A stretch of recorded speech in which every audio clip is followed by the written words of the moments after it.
En esta ocasión, me gustaría volver sobre Borges para hablar de otros aspectos de su vida, su personalidad y de su obra, o sobre cómo aquellos afectan esta, es decir, cómo su vida y su personalidad afecta su obra. Pasó buena parte de su adolescencia en Ginebra, Suiza. Había ido con su familia a Europa por el tratamiento por la ceguera progresiva que afectaba a su padre. Pero llegó un momento de esos que suelen suceder en la Argentina, en que los sueldos se licúan. Giorgi esperaba otra cosa, ser director de la biblioteca, pero no, fue tomado como empleado raso, y en una biblioteca, digamos, extramuros.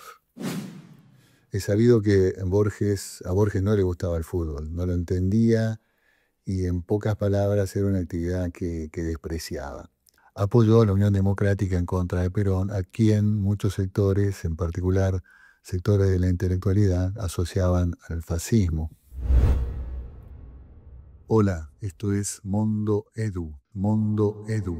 Yo soy Eduardo Varela, pero llámame Edu. Y lo que te propongo es un monólogo de café.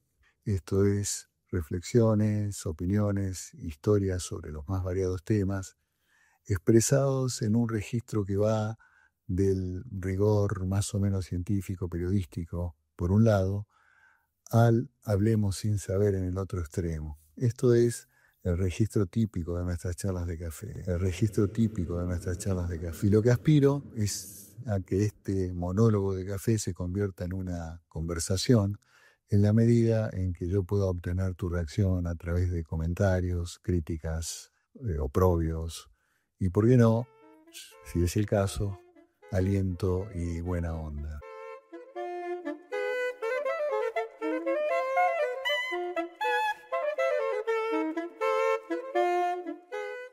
Hace un tiempo nos dedicamos a conversar sobre un aspecto de la personalidad y de la obra de Borges que nos pareció interesante y que en general suele ser soslayado, que es el humor.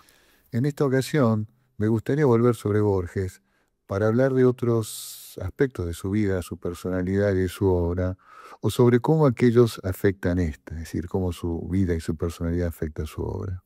Borges nació en Buenos Aires en 1899 y pasó su infancia en Palermo, en la manzana inmortalizada en el poema sobre la fundación mítica de Buenos Aires, Guatemala, Serrano, Paraguay, Burruchaga.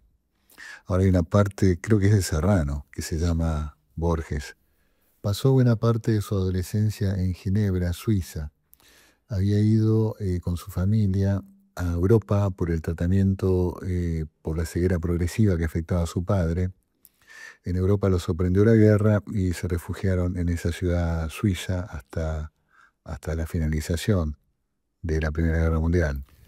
En Ginebra, Borges y su familia habrían vivido en la calle Malañú, número 17. Por lo menos eso surge del cuento El Otro, que está en el libro de Arena.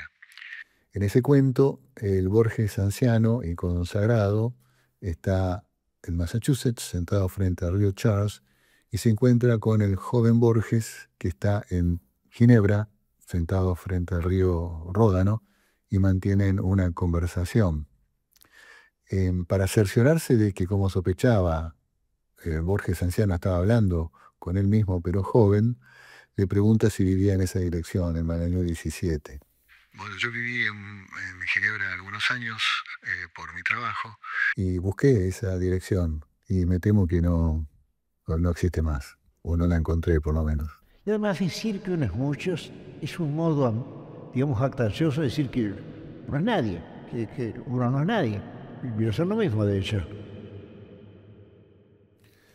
De regreso a Buenos Aires, los Borges vivieron, creo que en un departamento de la calle Quintana, pero también, si no me equivoco, en algún momento en la zona de Las Henas y Pueyrredón.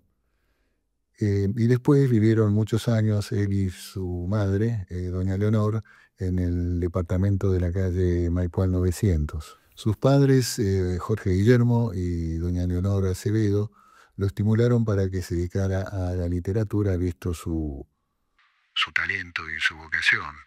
Su padre no quería que tuviera otro trabajo, que pusiera toda su energía en la literatura y lo ayudó económicamente mientras pudo. Financió incluso la publicación de sus primeros títulos. Pero llegó un momento de esos que suelen suceder en la Argentina, en que los sueldos se licúan y los ingresos de su padre resultaron insuficientes. Entonces, a través de los oficios de un amigo escritor de la familia, bien conectado políticamente, le consiguieron un puesto en la Biblioteca Miguel Cané de Boedo. Él, Giorgi, esperaba otra cosa, ser director de la biblioteca, pero no, fue tomado como empleado raso y en una biblioteca, digamos, extramuros. A este respecto hay un par de anécdotas que, bueno, no resisto recordarlas aquí. Uno es que cuando Borges empieza a trabajar, le muestran las tareas que debe realizar, que era básicamente clasificar libros para su catalogación. Empieza a trabajar, a realizar esa tarea y con una mínima diligencia clasifica en esa primera jornada unos, no sé, 100, 120 libros. Al día siguiente, un compañero de trabajo, el más antiguo y con mayor predicamento ahí en la biblioteca, lo llama aparte y le dice, mira, no es así. Vos tenés que clasificar 50 libros. Es decir, un día 48, otro día 51, otro 54, el día siguiente 45, pero siempre asegurándote que el promedio diario sea de alrededor de 50. Bueno, Borges se sometió a esa norma informal, que era lo que hacían todos. Y como a él, esa performance le dejaba mucho tiempo libre en el horario de trabajo, que él, Borges, aprovechaba para leer y escribir, y sus colegas, según cuenta Borges, para hablar de fútbol. Y eso nos lleva a la segunda anécdota. Es sabido que a Borges no le gustaba el fútbol, no lo entendía y en pocas palabras era una actividad que despreciaba.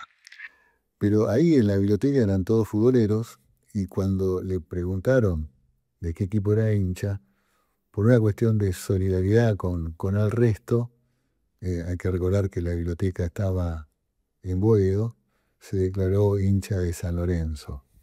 Bueno, si yo no soy hincha de San Lorenzo, me cae simpático que Borges se declarara hincha de ese club, porque lo acerca a otros escritores que yo aprecio mucho, como Osvaldo Soriano y Fabián Casas, fervientes hinchas del Casla. La primera de estas historias, la referida a la cantidad de libros que tenía que clasificar diariamente, conlleva una crítica a la burocracia, a la actividad estatal, que uno podría vincular con la prédica de su padre, Jorge Guillermo, que era anarquista spenceriano y sostenía la primacía absoluta del individuo y bregaba por un Estado mínimo. Creo que es Alifano, a quien ya mencioné en el anterior episodio que dedicamos a Borges, quien cuenta que Borges contaba que su padre una vez le dijo, mirá los policías, a los soldados, a todos los que usan uniforme, a los sacerdotes, así podrás contar a tus hijos que los conociste, porque cuando tus hijos tengan conciencia, estos personajes habrán desaparecido. Aquí es la idea, digamos, la idea que la gente tiene de mí o la que yo tengo de mí y luego el modesto individuo que soy. Es decir, que a mí me suceden las cosas, pero Borges las aprovecha para su literatura, que desde luego no tiene por qué ser aprobada por mí, pero yo me resigno a ella. Pobre don Jorge, que, bueno, esos personajes no solo no desaparecieron, sino que parecen estar más presentes que nunca, y tampoco parece que haya perspectivas de que desaparezcan en el corto plazo. Además, Borges no tuvo hijos, pero a don Jorge Guillermo le hubiera gustado y hubiera disfrutado mucho conocer la gloria literaria que alcanzó su Giorgi. Jorge Guillermo murió en 1938. Con respecto a las ideas políticas de Borges, se dice, y con razón, que fueron un poco fluidas y cambiantes. Pero también es cierto que hasta cierto punto y hasta cierto momento de su vida, uno puede identificar una línea de orientación política que resulta bastante inteligible. Siendo muy joven, expresó su admiración por la Revolución Soviética en algún poema lamentablemente perdido. Se entusiasmó en Argentina con el surgimiento de Hipólito Yrigoyen. Estuvo del lado de la República en la Guerra Civil Española y del lado de los aliados en la Segunda Guerra. Y en consistencia con esos antecedentes, en las elecciones del 46 en Argentina, apoyó a la Unión Democrática en contra de Perón, a quien muchos sectores, en particular sectores de la intelectualidad, asociaban al fascismo. Su antiperonismo, que fue encarnizado y violento, al menos en la dialéctica, tiene entonces una raíz ideológica, o si se quiere, de visión del mundo y de la política, pero fue alimentado también por vivencias personales bastante dramáticas. Su madre, doña Leonor, y su hermana Nora estuvieron presas. Bueno, a ver, doña Leonor estuvo retenida en una comisaría una noche y después sometida a arresto domiciliario varias semanas, pero Nora estuvo presa, sí, en el Buen Pastor, un par de meses. Algo similar pasó un par de años después con Victoria Campo, que era su amiga y mentora. Y el otro agravio personal fue su traslado de su puesto en la biblioteca municipal donde desempeñaba funciones a un puesto de inspector de aves de corral y conejos o algo así, que dispuso el gobierno a poco de asumir.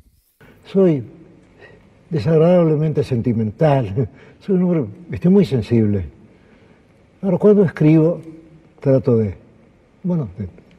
tener cierto pudor, ¿no? Y como escribo por medio de símbolos, y nunca me confieso directamente, la gente supone que esa álgebra corresponde a una frialdad, pero no es así. Existe lo contrario. Esa álgebra es una forma del pudor y de la emoción, desde luego. Pero él reconocía que no sabía de política. La gente le preguntaba y él contestaba, pero que sus respuestas no deberían ser consideradas ningún oráculo en la materia. En algún momento se afilió al Partido Conservador, un poco supongo que por reacción o por, no sé, gorilismo. Y en esa ocasión le comentó a su amigo Adolfo Bioy Casares lo siguiente: estudio inglés antiguo, escribo versos medidos y rimados, me gustan los films norteamericanos, me acabo de afiliar al Partido Conservador, o sea, soy un viejo de mierda, estoy perdido. Buen humor borgiano, ¿no? En este caso el mejor humor, que es cuando uno se burla de sí mismo. Pero si uno busca desentrañar en su obra sus ideas políticas, o para ponerlo en términos menos bruscos, sus ideas sobre el país, sobre la Argentina, su historia, su destino, no se puede dejar de notar cierta ambigüedad, una tensión no del todo resuelta entre tradiciones, bueno, para ponerles un nombre, nativistas y universales. En una muy interesante serie sobre Borges de la televisión pública de hace unos años, Ricardo Piglia rastrea este conflicto irresuelto en las dos tradiciones que parecen confluir en Borges, la de su padre y sus antepasados paternos y la de su madre y los suyos. Su padre, Jorge Guillermo, era abogado, profesor de psicología y de filosofía, y de ese lado de la familia vendría la afición de Borges por los libros, la literatura y por el inglés, ¿no? Por su abuela materna, Frances Ann Haslam, que era inglesa. Su madre, Leonora Acevedo, si bien era una persona con inquietudes intelectuales y fue traductora del inglés y del francés, incluso de autores muy importantes como William Faulkner, Pero doña Leonor encarnaría una herencia, la herencia de sus antepasados guerreros de la independencia y de las guerras civiles en el bando unitario y encarnizadamente antirrocistas, o sea, más asociada a la épica guerrera y a Sudamérica. Como dije, Piglia llama la atención sobre estos dos linajes o tradiciones que convergen en Borges y que alimentarían su obra: el de la épica por el lado materno y el de la biblioteca por el lado paterno. Y Piglia se empeña en discriminar en el trabajo literario de Borges las obras tributarias a una u otra tradición. La tarea del arte es esa, es transformar, digamos, lo que nos ocurre continuamente, transformar todo eso en símbolos, transformarlo en música, transformarlo en algo que puede perdurar en la memoria de los hombres. Es nuestro deber ese. Subraya también la tensión entre ambas que permea o preside en general los textos del gran escritor. Las obras paradigmáticas en que esa tensión estalla y se resuelve serían el poema conjetural y el cuento Sur. En ambos, el intelectual, que en el caso del poema conjetural es Francisco Narciso de la Prida, y en el cuento del Sur es Juan Dalman, un alter ego de Borges, el intelectual, este personaje, se ve arrastrado al territorio de la épica y el coraje, a los que finalmente entrega su vida, casi como una ofrenda. Y tirando un poco de este hilo que deja suelto Piglia, podríamos tropezarnos con El Matadero de Esteban Echeverría y con El Facundo de Sarmiento. Ambas obras denuncian la barbarie y violencia del régimen rosista y del caudillismo montonero. La diferencia es que en estos dos, en Echeverría y en Sarmiento, el triunfo de la barbarie, para ponerlo en términos sarmientinos, es repudiable, injusto y pasajero. Es el precio que hay que pagar para asegurarnos el triunfo definitivo de la civilización, las ideas, el conocimiento. En Borges, en cambio, las muertes de la Prida, que era un antepasado suyo, y de Dalman, que como dije era su alter ego, tienen esas muertes un regusto a gloria afectiva y actual.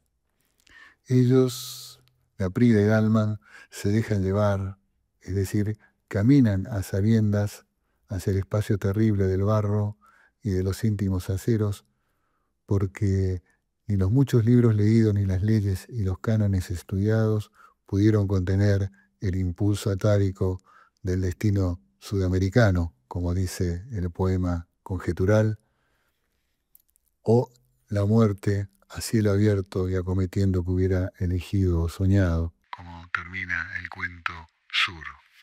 En fin, como que para Borges, para bien o para mal, como dice un verso del poema conjetural, vencen los bárbaros, los gauchos vencen. No sé, me parece que gana doña Leonor. Quiero decir que la tarea del poeta es continua, porque no se trata de trabajar de tal hora a tal hora. Uno continuamente está recibiendo algo del mundo externo, y todo eso tiene que ser transmutado, y será eventualmente transmutado. Y en cualquier momento puede llegar esa revelación. Es decir, que el poeta no descansa, el poeta no descansa, el poeta no descansa, el poeta no descansa, el poeta no descansa.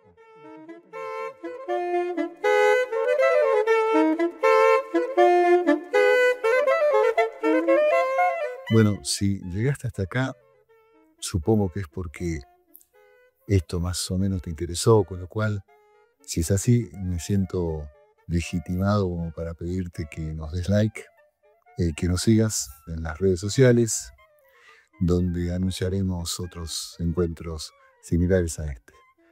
Muchas gracias y saludos.